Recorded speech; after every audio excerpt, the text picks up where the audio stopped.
Opa Darto hari Minggu lalu mendadak partai-partai besar itu langsung mendeklarasikan ke capresnya Pak Prabowo. Ini mengejutkan Opa Darto? Ya, saya bau yang tidak enak aja ya. Bau tidak enak? Ya, sulit saya katakan ya. Gitu? Kalau orang asing bilang fishy smell. Fishy smell? Ya. Ada aroma yang mencurigakan? Ya, ya. Ya. Menurut saya ya. Ya. Saya boleh mengatakan gitu kan? Gak apa-apa dong. Opa cukup mengenal Ibu Megawati?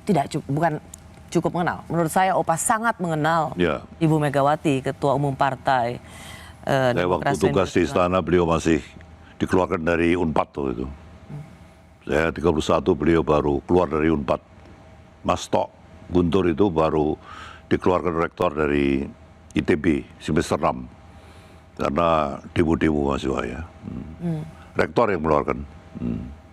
Jadi dikeluarkan bukan karena tidak mampu, tapi karena politik, rektor yang mengeluarkan. Ya, itu ya politik saat itu menggoreng bagaimana seorang Soekarno salah ini salah itulah ya. Opa, apakah Opa merasa PD Perjuangan dalam hal ini Ibu Mega sudah ditinggalkan? Oh tidak, saya tidak pikir begitu. Kenapa?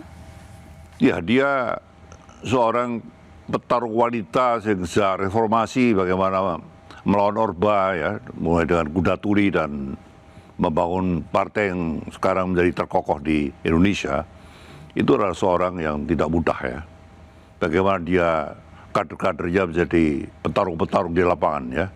Karena itu telah dicontohi oleh seorang Megawati yang memang petarung ya. Seorang wanita petarung itu sejak reformasi. Bagaimana bisa sekarang selalu menjadi partai terbesar di Indonesia ya.